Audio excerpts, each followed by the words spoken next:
안녕하세요. 돈을 공부하는 남자 수페TV의 수페입니다. 이번 주 증시는 역시나 강했죠. 언제나 시장에 머물러 있어야 된다는 주식 경언이 떠오르는 한 주였습니다. 신고가가 이어지다 보니 한편으론 이런 생각이 들죠. 지금 들어가도 되는 걸까? 거품 같아서 망설여지고 추가 매수 버튼도 쉽게 눌리지가 않는데요. 그런데 조용히 새롭게 베팅을 시작한 사람들이 있습니다. 바로 피터 틸과 젠슨 항인데요. 앞으로 돈이 몰릴 산업에 먼저 움직이기 시작했습니다. 그들은 지금 어떤 분야를 주목하고 있는지, 어떤 기업에 실제 돈을 넣었는지 오늘 주간 브리핑과 함께 하나씩 정리해 보겠습니다. 시작 전에 이런 영상을 계속 받아보고 싶으시다면 구독과 좋아요 그리고 따뜻한 댓글 부탁드립니다. 여러분의 관심이 저를 행복하게 합니다. 감사합니다. 미국 4대 지수 현황을 체크해 볼게요. 다우존스는 이번 주 0.2% 상승했고 S&P 500은 2.3%, 나스닥은 5.5% 급등했습니다. 장기 채권도 0.6% 올랐는데요. 다우존스랑 나스닥을 보면 가치랑 성장이 얼마나 갈렸는지 보이죠. 그래도 4대 지수 모두 다 올라가는 한 주였습니다. WTI 선물을 보면 지난주 $100를 넘겼었는데 트럼프가 합의 임박 시그널을 보내자 $95까지 내려왔습니다. 전쟁이 길어지면서 사람들은 조금씩 둔감해지고 있지만 유가는 여전히 높은 수준을 유지하고 있는데요. 문제는 시간이 길어질수록 비축류 부담이 커진다는 겁니다. 일부 국가는 전략 비축류가 빠르게 줄어들 가능성도 거론되고 있죠. 그 전에 호르무즈 해협이 정상화되면서 유가도 다시 안정을 찾아가길 기대하겠습니다. 이번 주 S&P 500을 보면 초록색과 빨간색이 극명하게 갈리고 있죠. 특히 나스닥보다 더 강한 상승을 보여준 기업은 다음과 같습니다. 이 중에서 우리가 주의 깊게 봐야 할 기업 3개를 정리해보면 첫 번째는 AMD가 있습니다. 실적 발표가 있었는데요. 매출이 전년 대비 38% 급증했습니다. 덕분에 반도체 관련 기업들도 함께 강한 반등이 나왔고요. 리사소 CEO는 앞으로 서버 CPU 시장 규모가 168조 원 수준까지 커질 걸로 내다보고 있습니다. 결국 시장은 반도체 슈퍼사이클이 아직 끝나지 않았다는 쪽으로 다시 무게를 두고 있습니다. 두 번째는 사이버 보안 기업 포티넷인데요. 실적 발표 이후 주가가 32% 급등했습니다. AI 확산으로 악성 공격과 해킹 시도가 빠르게 늘어나면서 보안 기업의 입장에서는 오히려 수요가 폭증하고 있는 상황입니다. 덕분에 다른 사이버 보안 기업들도 함께 상승하는 흐름이 나왔고요. 마지막 세 번째는 테슬라입니다. 이번 주 주가가 9.6% 상승했는데요.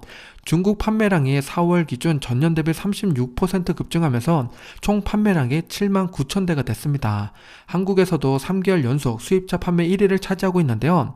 우려가 많았던 것과 달리 실제 판매 데이터는 여전히 강한 모습을 보이고 있습니다.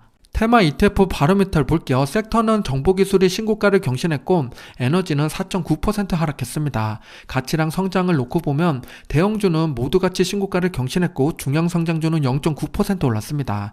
SCHED는 0.8% 조정을 받았고요. 성장 분야를 보면 반도체랑 인공지능이 신고가를 경신했고 사이버 보안이 8.3%로 급등했습니다. 혁신 분야는 로봇이 신고가를 경신하고 비트코인은 1.4% 상승이 나왔습니다. 빅테크와 고배당의 최고점 대비 하락률을 보면 빅테크는 신고가를 경신한 기업이 4개나 나왔죠. 애플, 아마존, 구글, 브로드컴입니다. 반대로 팔란티어는 3% 하락하면서 최고점 대비 하락률 33.6%까지 키워졌고요. 고배당주를 보면 이번 주 조정을 좀 받았는데 UPS가 3%로 큰 폭으로 내려왔습니다. 그래서 최고점 대비 하락률 56.6%까지 벌어졌습니다. 성장 분야에서 유일하게 하락한 팔란티어의 주가 차트를 보면 아쉬움이 많이 남는데요. 박스권 상단 근처도 못 가고 힘이 점점 약해지고 있습니다. 이번 실적 발표 이후에 실망 매물이 쏟아져 나왔는데요. 다행히 지난번 저점 부분에서 지지를 받는 모습을 보이고 있습니다. 결국 문제는 실적이 아니라 기대치였는데요. 숫자는 분명 잘 나왔지만 시장이 원했던 성장 속도는 그것보다 더 높았나 봅니다. UPS의 차트를 보면 월요일에 급락이 한번 나왔죠. 이유를 찾아봤더니 아마존이 공급망 통합 서비스인 ASCS를 공개했습니다. 기존 내부 물류를 넘어 기업 대상 서비스까지 확대하겠다고 발표한 건데요. 이 소식이 나오자 UPS와 페덱스를 비롯한 운송업계가 긴장하기 시작했습니다. 그동안 화물 업황이 바닥을 찍고 반등을 기대하고 있었는데 갑자기 아마존이란 새로운 리스크가 등장했습니다. 다만 주가가 크게 하락한 만큼 배당률이 빠르게 올라왔는데요. 현재 UPS의 배당률은 6.55% 수준까지 올라온 상태입니다. 주가와 환율을 함께 놓고 보면 S&P 500이 이번 주 2.2% 상승했는데 환율은 0.7% 하락했습니다. 그래서 우리 주식 계좌는 가만히 들고 있었다면 1.5% 상승하는 한 주였습니다. 해외 종목 매매 현황을 보면 이번 주에는 인텔을 매수한 투자자가 상당히 많았는데요. 순매수 금액이 4,215억 원에 달하고 있습니다. 오늘 새벽에도 좋은 소식이 나왔죠. 애플과 파운드리 계약 초기 합의까지 이뤄냈다고 합니다. 아래를 봐도 대부분 반도체 관련된 기업과 ETF가 자리를 잡고 있죠. 시장의 자금이 여전히 반도체로 강하게 쏠리고 있는 모습입니다. 반대로 매도 상해 종목을 봐도 반도체 비중이 높았는데요. 그 중에서도 샌디스크가 압도적인 1위를 차지했습니다. 2위 역시 샌디스크 2배 레버리지 상품이죠. 최근 단기간 급등이 크게 나오자 차익 실현하는 투자자도 함께 늘어나고 있습니다. 순매수 1위를 차지한 인텔의 차트를 보면 말문이 막히죠. 한 달 동안 100% 넘게 올랐습니다. 지금부터는 보유자의 영역인데요. 이렇게 급등 중인 종목은 매도도 신중해야겠죠. 보통은 5일선 보면서 추세가 꺾이지 않는지를 체크하는 게 좋은데요. 자신만의 기준을 잘 설정해서 대응하시길 바랍니다. 한 주 동안 ETF 수익률을 보면 반도체, 사이버 보안, 로봇이 크게 올랐죠. 돈이 다시 AI 생태계로 강하게 몰리고 있습니다. 반대로 하락한 ETF를 보면 분위기가 조금 다른데요. 유가, 친환경, 천연가스가 약세를 보였죠. 강한 상승장이 계속되면서 AI 성장에 시장에 돈이 더 집중되고 있습니다.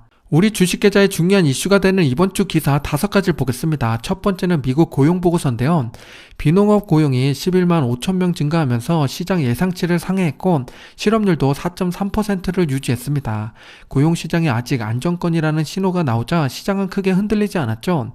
경기 침체 우려도 급격한 과열 우려도 아닌 애매하지만 안정적인 숫자가 나온 한 주였습니다. 최근 5년간 실업률 데이터를 보면 팬데믹 당시 급등했던 실업률이 빠르게 회복된 이후에 2024년부터 다시 조금씩 올라오는 흐름이 나타나고 있는데요. 다행히 올해는 4.3% 수준을 비교적 안정적으로 유지하고 있습니다. AI 확산으로 구조조정과 인원 감축 이야기가 많다 보니 실업률이 더 빠르게 올라갈 것이란 우려도 섞여 있는데요. 아직까지는 데이터상으로 뚜렷하게 나타나지 않고 있습니다. 다만 실업률이 급등하면 증시도 함께 출렁일 수 있겠죠. 앞으로도 계속 모니터링하면서 의미 있는 변화가 나오면 바로 말씀드리겠습니다. 두 번째 기사는 엔비디아의 신규 투자 소식인데요. 이번에는 AI 인프라 기업 아이렌에 투자한다는 내용입니다. 지난 3월에 투자했던 광통신 기업들이 지금도 강한 흐름이 이어지고 있죠. 그렇다면 이번에는 새롭게 투자한 아이렌은 어떻게 될까요? 엔비디아는 이번에 약 3조 원을 투자했는데요. 시장이 왜 이 기업을 주목하고 있는지, 그리고 AI 생태계 안에서 어떤 역할을 하는지 보겠습니다. 아이렌은 AI 데이터 센터를 운영하는 인프라 기업인데요. 쉽게 말하면 엔비디아 GPU를 대량으로 확보해서 AI 기업들에게 연산 능력을 빌려주는 회사입니다. 전력과 냉각 인프라까지 직접 구현하고 있어서 AI 시대의 디지털 발전소 역할을 하고 있죠. 엔비디아가 직접 투자한다는 건 앞으로 AI 인프라 수요가 그만큼 더 커질 거라고 보고 있다는 의미로 해석할 수 있습니다. 최근에 급등한 모습을 보이고 있는데요. 저점에서 보면 50% 이상 크게 올랐지만 올해 고점을 아직 탈환하지 못했고 최고점 대비 하락률은 마이너스 20%입니다. 앞으로 아이렌의 주가 방향은 누가 GPU를 얼마나 장기간 빌려가느냐에 달려있는데요. 빅테크, AI 스타트업, 정부 기관의 대형 계약이 나오면 매출 가시성이 한 번 더 높아질 겁니다. 아이렌은 GPU 임대 사업에 가까운 구조라서 수주 계약이 곧 미래 현금 흐름으로 연결되는 기업입니다. 올해 젠슨항의 투자 이력을 보면 모두 AI 테마의 핵심 기업들을 담고 있는데요. AI 5단 케이크를 한 층씩 채워가는 모습입니다.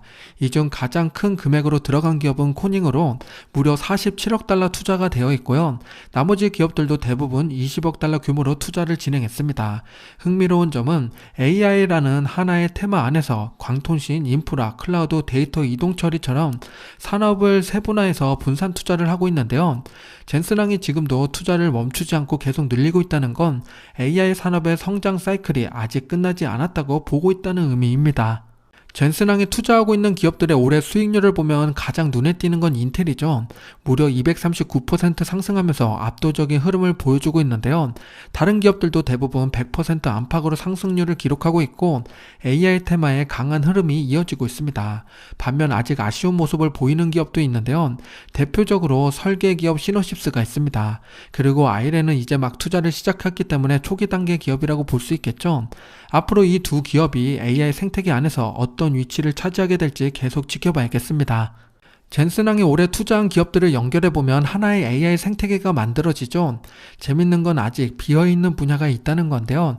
그 빈칸을 보면 앞으로 엔비디아가 어디에 투자할지 어느 정도 예상을 해볼 수 있겠죠. 제가 생각하는 다음 후보 분야는 크게 네 가지입니다. HBM 메모리, 첨단 패키징, 원전 그리고 전력 인프라인데요. HBM에 투자한다면 개인적으로 삼성전자와 SK 하이닉스면 좋겠는데 현실적으로는 현재 시장 흐름상 마이크론일 가능성이 높습니다. 그리고 나머지 분야들도 유력 후보들을 함께 정리해봤는데요. 정답은 아직 알 수 없지만 중요한 건 AI 생태계 확장이 아직 끝나지 않았다는 점이죠. 앞으로도 새로운 투자처가 계속 등장하는 흐름을 기대해보겠습니다. 후보 기업들의 주가 흐름을 보면 최근에 컨스텔레이션을 제외한 나머지 기업들이 좋은 흐름을 보여주고 있죠. 아이랜도 하락했을 때 담았는데 과연 컨스텔레이션도 그럴까요? 세 번째 뉴스는 피터 틸에 대한 이야기입니다. 최근 피터 틸이 새롭게 투자한 기업이 공개되면서 월가에서도 큰 관심을 받고 있는데요. 이번에 베팅한 분야는 해양 AI 데이터 센터입니다. 조금은 생소하게 들리지만 결국 이것도 AI 인프라와 연결된 투자죠. AI 수요가 폭발적으로 늘어나면서 이제는 데이터 센터를 어디에 어떻게 구축할 것인가까지 새롭게 경쟁이 시작되고 있습니다. 피터 틸이 투자한 판탈라사는 바다 위에 떠있는 AI 데이터 센터를 만드는 기업인데요. 쉽게 말하면 육지가 아니라 해양에서 AI 연산을 돌리는 구조입니다.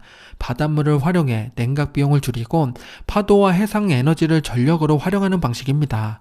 AI 시대의 가장 큰 문제인 전력과 냉각을 동시에 해결하는 시도를 하고 있는 거죠.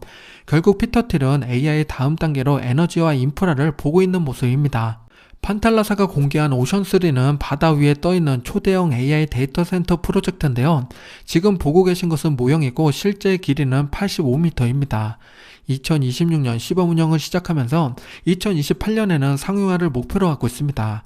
핵심은 해상에서 직접 전력을 생산하고 바닷물로 서버를 냉각해 AI 연산 비용을 낮추는 거죠. AI 시대의 병목인 전력과 냉각 문제를 해양 인프라로 해결하려는 시도입니다. 피터 틸은 해양에서 데이터 센터를 만들고 일론 머스크는 우주 기반 데이터 센터를 준비하고 있습니다. 둘의 공통점은 명확하죠. 지구 면적의 70%를 차지하는 바다, 그리고 끝없이 확장된 우주, 둘 다 지상 공간의 한계를 벗어나기 위한 시도인데요. 특히 AI 시대의 가장 큰 문제인 발열과 전력 문제를 새로운 공간에서 해결하려는 움직임입니다.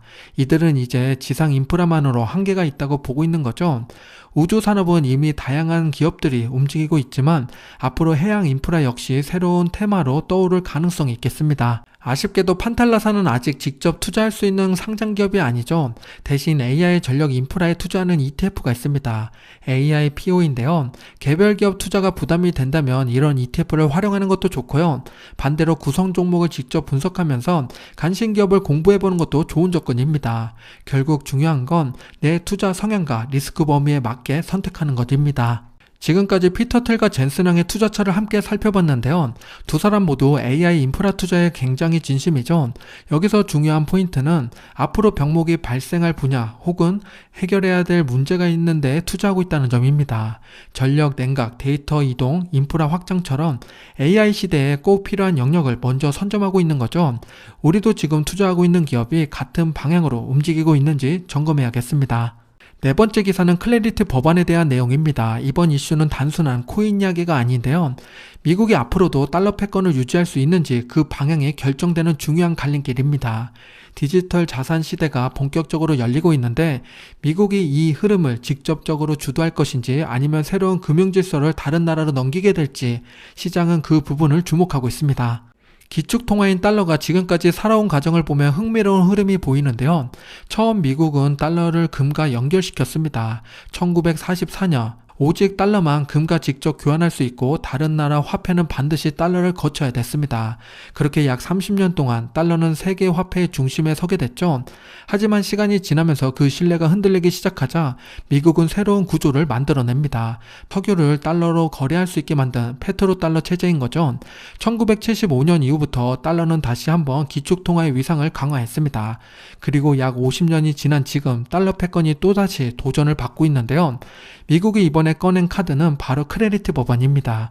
여기서 등장하는 핵심 단어가 달러 기반 스테이블 코인인데요. 결국 미국은 디지털 시대에도 달러를 세계 금융의 중심에 두기 위해서 세 번째 전략을 시도하고 있습니다. 달러 스테이블 코인은 앞으로 단순한 코인을 넘어서 모든 자산을 이동하는 데 핵심 수단으로 확장될 가능성이 높습니다. 현재 시장에서 가장 주목받는 분야 크게 4가지를 보면 해외 송금, 기업 간 결제, 자금 관리, 그리고 AI 결제가 있습니다. 특히 우리가 주목할 부분은 새롭게 등장한 AI 결제 시장인데요. 앞으로 데이터 구매, 서버 사용료, API 결제처럼 미국 빅테크 서비스를 이용하는 비용이 달러 스테이블 코인 기반으로 처리될 가능성이 높아지고 있습니다. 더 나아가면 GPU 임대나 AI 연산 비용까지 달러 스테이블 코인이 표준 결제 수단으로 될 가능성이 있습니다. 조금은 먼 이야기처럼 들릴 수 있지만 1944년, 1974년 이렇게 시작됐습니다. 전 세계 화폐 시스템이 디지털 기반으로 다시 재편되는 초기 단계일지도 모르는 순간입니다. 실제로 크레디트 법안 내용을 보면 이제 종이 달러의 시대를 넘어 달러 스테이블 코인 시대를 준비해야 된다는 메시지가 담겨 있는데요. 법안은 올해 1월에 한 차례 멈췄다가 이번에 다시 속도를 내기 시작했습니다. 왜 중간에 제동이 걸렸고 지금 다시 추진되고 있는지 살펴보면 힌트가 나오겠죠. 제동이 걸린 핵심 쟁점은 딱 하나였습니다. 스테이블 코인을 보유하면 이자를 지급할 것인가였는데요. 기존 금융업계는 강하게 반대했습니다. 만약 이자가 있는 스테이블 코인이 허용되면 은행 예금에서 최대 6조 달러 규모의 자금이 빠져나갈 수 있다고 경고했죠. 반대로 코인업계는 이걸 막는 건 자유시장 원칙에 어긋나다고 주장했습니다. 양측이 한치도 물러나지 않으면서 법안 논의 자체가 한동안 중단됐던 겁니다. 그러다가 이번에 합의점을 찾게 됐는데요. 스테이블 코인은 단순 보유하고 있을 때는 이자를 지급하지 않는다. 하지만 결제나 거래 과정에서 발생된 보상은 허용된다는 겁니다. 쉽게 말하면 예금처럼 이자를 주는 건 막되 카드 포인트나 캐시백 같은 형태의 리워드는 가능하게 된 겁니다. 양측이 한 발씩 물러나면서 절충안을 만든 셈인데요. 그렇다면 시장은 이 결과를 어떻게 받아들였을까요? 결과적으로 금융업계는 큰 충격 없이 방어에 성공했지만 시장 분위기만 놓고 보면 코인업계가 승리한 것처럼 보입니다. 없던 시장이 열리는 방향이라서 좋을 수밖에 없겠죠. 가장 크게 반응한 기업은 서클이었고 그 다음은 코인베이스였습니다. 특히 서클은 5월 11일 실적 발표까지 예정되어 있어서 당분간 변동성이 커질 가능성이 높은데요. 관심 있는 분들은 일정까지 함께 참고하시길 바랍니다. 기축통화인 달러는 지금 3번째 생존 전략을 세우고 실행으로 옮기고 있는데요. 과거 기존 통화 시스템 위에서 달러의 영향력을 강화하는 방식이었다면 이번에는 조금 다르죠. 디지털 달러와 스테이블 코인을 중심으로 이제 전 세계 통화 질서 자체를 다시 흔들 수 있는 구조가 만들어지고 있습니다. 이제부터는 어떤 자산을 갖고 있느냐뿐만 아니라 어떤 통화를 보유하고 있느냐가 더 중요해질 수도 있겠습니다. 마지막 5번째 기사는 TSMC 이야기인데요. 미국 내 투자 규모를 무려 360조 원까지 확대하겠다고 밝혔습니다. 기존 계획의 2배 가까운 금액인데요. 반도체 패권의 무게중심이 미국으로 옮겨가고 있습니다. AI 칩을 대부분 만드는 TSMC가 미국에 못을 박는 순간 AI는 결국 미국 안에서 완성됩니다. 빅테크를 비롯해 대부분의 기업들이 AI 투자를 공격적으로 늘리고 있는데요. 유독 조용한 기업이 하나 있습니다. 바로 애플인데요. 워런 버핏이 현금을 쌓아두고 있는 것처럼 애플 역시 대규모 투자보다 관망에 가까운 움직임을 보이고 있습니다. 시장에서는 지금 투자하지 않으면 절대 따라잡을 수 없다고 하고 있는데 경쟁 속도가 빠르다는 이야기겠죠. 과연 애플이 끝까지 자신의 방식을 지켜낼 수 있을지 아니면 뒤늦게 큰 승부수를 던질지 궁금해지는 시점입니다. 다음 주 배당 기업을 보겠습니다. 5월 11일부터 22일까지인데요. 타겟, 델타항공, 스타벅스, 엑스모빌, 암젠이 있습니다. 배당 투자자분들은 참고하시길 바랍니다. 다음 주 주요 일정을 보면 앞에서 말씀드린 서클이 월요일에 실적 발표를 하고요. 12일과 13일에는 중국 기업들의 실적 발표가 몰려 있습니다. 목요일에는 반도체 장비 기업, 어플라이즈 머트리얼즈가 있고요.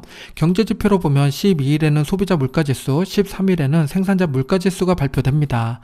AI와 물가 흐름을 함께 확인할 수 있는 한 주가 되겠습니다. 마지막으로 제가 좋아하는 찰리 먼거의 명언을 말씀드리며 마무리하겠습니다. 큰 돈은 사고 파는 것에서가 아니라 기다림에서 벌어진다입니다. 요즘 우리에게 필요한 말인 것 같습니다. 오늘 영상이 마음에 드셨다면 구독과 좋아요 부탁드립니다. 즐거운 주말 행복한 시간 보내세요.